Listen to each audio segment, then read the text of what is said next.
Worsening wet weather has not driven anti-mandate protesters off the front lawn of Parliament.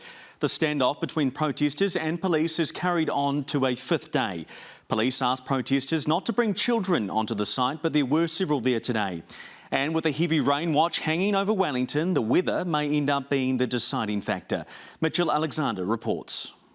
Protesters waking up to day 5 in the anti-mandate trenches wet.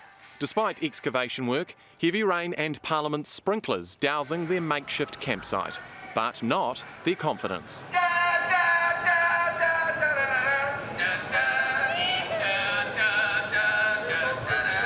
Or their dislike of the government's COVID-19 rules.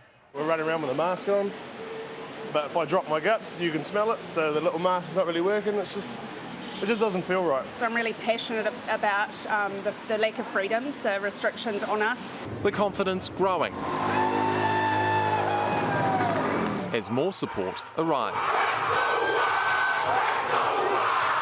As the rain continued to fall, the support not faltering. It's not as good as Central Hawke's Bay, but it's an absolutely beautiful day here, and that's got a lot to do with the energy and not the weather. That energy brewing in Christchurch. And at Auckland Airport, where former National MP Matt King was boarding a plane to join the demonstrations. These protests are a mix of New Zealand, they're regular garden variety Kiwis, and they're just sticking up for their rights, and I think they're being treated really badly by the politicians. As the afternoon rolled on, there were calls for calm.